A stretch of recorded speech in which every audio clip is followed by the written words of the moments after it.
Hello everyone, welcome back to our channel future study. तो guys, इसमें हमने all UG course student के जो semester first and semester second के subject है, आपके हिंदी सब्जेक्ट है भारतीय भक्ति परंपरा और मानव मूल्य, इसके इंपॉर्टेंट क्वेश्चन भी आंसर कराने जा रहे हैं। ये सब्जेक्ट है जो किसी स्टूडेंट के पास सेमेस्टर फर्स्ट में होगा तो किसी के पास सेकंड में, तो सिलेबस सबका सेम होगा। ठीक है, तो ये आप देख सकते हैं, ये BA program and other course सभी स्टूडेंट के लिए वीडियो होने वाले ड्यू एसओ और रेगुलर एनसीबीएफ कॉलेज स्टूडेंट।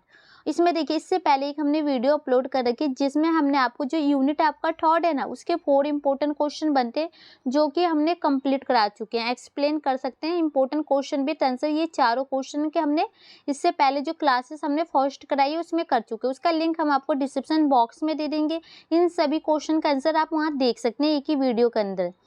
ठीक है, तो ये तो उस क्वेश्चन का आंसर है जो अभी हमने आपको बताया। इसके बाद जो हम इस वीडियो में आपको नेक्स्ट क्वेश्चन जो क्वेश्चन नंबर 5 बताने जा रहे हैं। तो देखिए, भक्ति का अर्थ क्या है, भक्ति के प्रकार, अहम महत्व का वर्णन कीजिए। तो इस क्वेश्चन का आंसर आपको इस वीडियो में कंप्लीट मिलेगा और आने वाली नेक्स्ट वीडियो में बाकी के क्वेश्चन का आंसर हम बताएंगे। ठीक है, तो सबसे पहले इस क्वेश्चन का आंसर हम देखते हैं। परिचय में आपको लिखना है, देखिए, भक्ति काल हिंदी का गौरवशाली काल माना जाता है। इस काल में भक्ति का चतुर्मुखी विकास हुआ। यही विकास वैदिक काल से लेकर भक्ति काल तक हुआ। तो ये भक्ति काल क्या माना जाता है, जो गौरवशाली काल माना जाता है, और इसका जो चतुर्मुखी विकास हुआ था, और ये कब से कब तक, तो वैदिक काल से लेकर जो भक्ति काल के बीच में हुआ।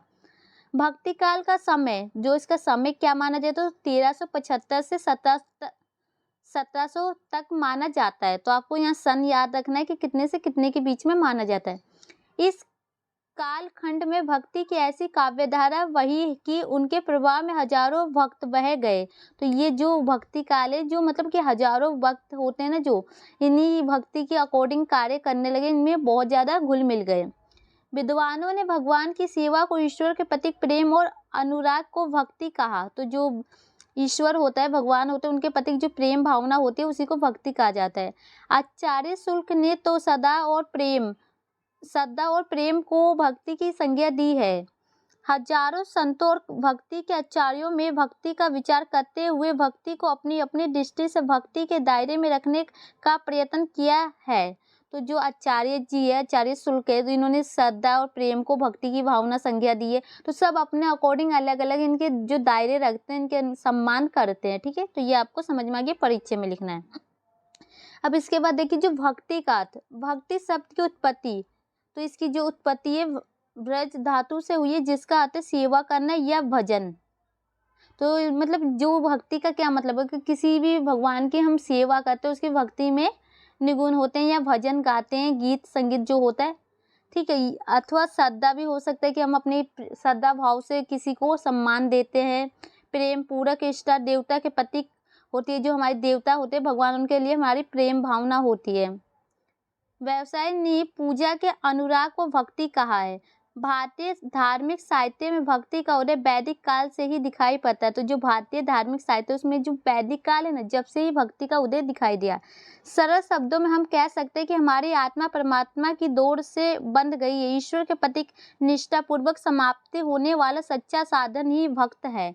तो मतलब कि जो आप मनुष्य है, आप भक्ति करते हैं, आप भगवान की पूजा करते हैं, सच्चे मन से जो भक्ति की पूजा करेंगे वही मान सकते हैं भक्ति कहलाता है, भक्ति का अर्थ है। अब देखिए, जो भक्ति के प्रकार है, तो अलग अलग प्रकार के होते हैं। तो इसके देख सकते हैं, जो भक्ति के 5 प्रकार माने गए। तो फर्स्ट पॉइंट देखती है आप, तो गाइस देख सकते हैं, इसका फर्स्ट पॉइंट है सात्विक भक्ति जीवन का सार है, तत्व है।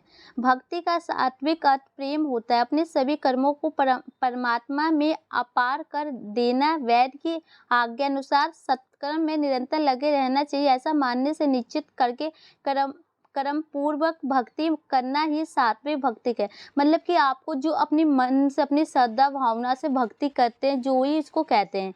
ठीक है, भगवान राम प्रणाली मात्र प्रेम करते हैं, जो भगवान भी प्रेम करते हैं।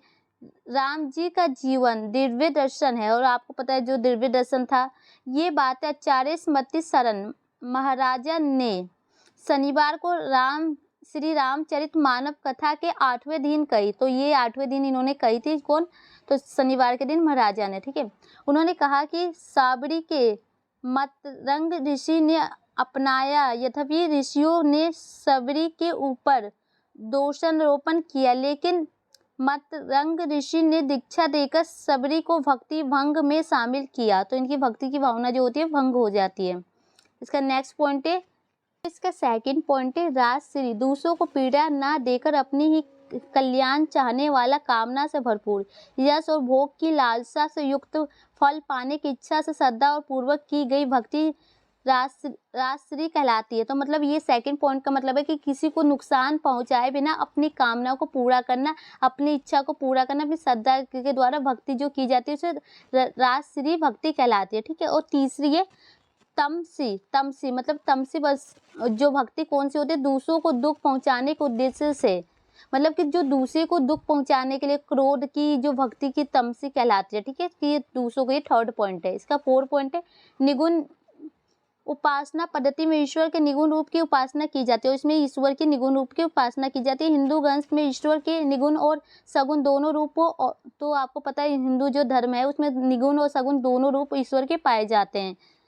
निगुण ब्राह्मण ये मानते हैं कि ईश्वर आदित्य अनंत है, वह जन्म लेता है ना मरता है, और इस विचारधारा को मान्यता दी गई है कि मतलब जो ईश्वर है जन्म भी लेता है ना मरता भी है, और वो उसकी विचारधारा को मान्यता दी जाती है। इसी का 5 पॉइंट है इसमें नम धारे भक्ति, मतलब इसमें जो भक्ति के ना 9 रूप बताए गए हैं, जो कि यहाँ पर आपको दिख रहा है पंचरात्र, ये भक्ति सूर, ये श्री, ये सारे वैष्णव ग्रंथ, ये सारे भक्ति होते हैं, गीता, ये सब इनके 9 रूप होते हैं। तो ये प्रकार थे इसके, इस टाइप से इसका स्क्रीनशॉट आप ले सकते हैं, आप इसको समझ सकते हैं अच्छे से। ठीक है। तो स्क्रीनशॉट आप ले सकते हैं। इसके बाद गाइस देख सकते हैं भक्ति के महत्व के बारे में क्वेश्चन आ गया। इसका लास्ट पॉइंट है भक्ति हमारे जीवन का प्राणान है। जिस प्रकार पौधे का पोषण जल तथा वायु द्वारा होता है, उसी प्रकार हमारे हृदय भक्ति से ही सशक्त और सुखी होता है। भक्ति वही प्यास है जो कभी बुझती नहीं और ना कभी उसका विनाश ही होता है, तब वह उत्तरोत्तर ही रहती है। तो भक्ति क्या है, जैसे कि आपको पता है कि एक पौधे के लिए पानी जल की आवश्यकता होती है, उसी प्रकार मानव के जीवन के लिए भक्ति की आवश्यकता होती है, और ये कभी भी खत्म नहीं होती, हमेशा बढ़ती रहती है। भक्ति हमेशा लोगों के दिलों में रहती है। ठीक है। तो ये देखिए इसके पॉइंट, समस्त धर्म ग्रंथों का सार भक्ति है। भक्ति के ही बीजारोपण हेतु भगवान आदि की विभिन्न कथाओं का प्रचार एवं गंगा यमुना की नित्य स्थान किया जाता है। मनोविज्ञान के अनुसार प्रत्येक लघु से लघु कार्य को जिससे हम कहते हैं मानस पटल का उसका अंतिम प्रभाव पड़ता है। जैसे गंगा स्नान या भगवान शंकर का अद्वितीय लिंग या गंगा जल बेलपत्र, भक्ति की ही भावना निहित रहती है। अतः भक्ति को ज्ञान कर्म और योग्य श्रेष्ठ कहा गया। भागवत में भी कहा गया है कि विश्व के कल्याण का भार भक्ति मार्ग पर निर्भर करता है। तो जो विश्व का कल्याण किस पर होता है, जो भक्ति का मार्ग होता है उसी पर निर्भर करता है। तो भक्ति सभी के जीवन में होती है, सभी आपको भक्ति करते हैं। आप गंगा जल से देख सकते हैं, जो बेल पत्र देख सकते हैं, जो सावन को देख सकते हैं, शिव जी को जल चढ़ाते हैं, ये सब क्या है, ये सब आप भक्ति की भावना से तो करते हैं। इसके बाद इसका सेकंड पॉइंट देखिए, नरदार सम्मान कबीर ने भी भक्ति मार्ग को श्रेष्ठता प्रदर्शित करने के लिए कहा। जब तप संयम व्रत सब है, अतः भक्ति के क्रम ज्ञान योग्य से श्रेष्ठ माना है। वो उन्हें मुक्ति का एकमात्र उपाय मानते हैं। तो आपको पता है जाप करते हैं, ताप करते हैं, जो संयम रखते हैं, व्रत करते हैं, सब क्या है, भक्ति की मर्यादा होती है, इनके अकॉर्डिंग होते हैं। इस प्रकार भक्त में विलंब मन से निकली हुई उज्जवल धारा है। लैंगिक स्नेह ही अलैंगिक स्नेह में परिणत हो जाती है। मन और वाणी अगत औचक परमात्मा के मधुर संबंध में बांधकर अनिश्चितता आनंद की आस्वाद्यता करते हैं। ऐसी ही स्थिति में आत्म परमात्मा एक मेल हो जाते हैं। मतलब कि जो आत्मा परमात्मा से मिल जाती है, सब भक्ति करते हैं, सब उसी में घुल मिल जाते हैं। लोग जानते हैं कि भक्ति साधन ही नहीं, वही फल भी है। भक्ति साधन है ये तो सब जानते, किंतु गोस्वामी तुलसीदास जी ने स्थान पर भक्ति को फल बताया। मतलब कि जो सभी जानते हैं जो भक्ति एक साधन है, लेकिन जो भक्ति एक फल भी है। मतलब आप जैसा करेंगे वैसा आपको मिलता है, उस टाइप से। इसके बाद जो इसका निष्कर्ष देख लीजिए क्या आएगा। इस प्रकार हम कह सकते हैं कि निस्वार्थ भाव से ईश्वर की भक्ति करना ही सच्ची भक्ति और यह हमारे परम कर्तव्य है। मतलब कि बिना स्वार्थ के हम भक्ति की भावना अपने दिल में रखते हैं और ईश्वर की भक्ति करते हैं, यही हमारा कर्तव्य है। प्रभु का सच्चा भक्त वही है जो भगवान से ही प्रेम करता हो, सच्चे हृदय से उन्हें याद करता हो, कि मतलब प्रेम करे और सच्चे हृदय से याद करे, किंतु उसमें संसार की कोई वस्तु नहीं मांगता। मतलब संसार के कोई भी आपको कुछ भी आप मांगते नहीं है भगवान से। वही प्रभु से कहता है कि ये प्रभु मुझे सिर्फ आपका प्रेम चाहिए। श्री कृष्णा कहते हैं कि केवल परमात्मा से पूजन, ध्यान, स्मरण में लगे रहना ही भक्ति होने का लक्षण नहीं। भक्ति वह है जो दयालु और सुख दुख में अवंचित रहे, बाहर भीतर के शुद्ध में जो चिंतित शोक से मुक्त रहे। मतलब कि आपको चिंता नहीं करनी चाहिए, बाहर भीतर से किसी की बुराई नहीं करनी चाहिए, सबको प्रेम भावना से देखनी चाहिए और अपने श्रद्धा, अपने सीधे मन से आपको भक्ति करनी चाहिए। आप कुछ भी चीज़ भगवान से नहीं मांगनी चाहिए। तो गाइस क्वेश्चन यहाँ खत्म हो चुके हैं। अच्छे लगे तो लाइक शेयर कीजिएगा। इसके बाद नेक्स्ट क्वेश्चन नंबर 6 आपके सामने, ये हम नेक्स्ट वीडियो में कराएंगे। तो वीडियो अच्छी लगे शेयर कीजिए। Thank you.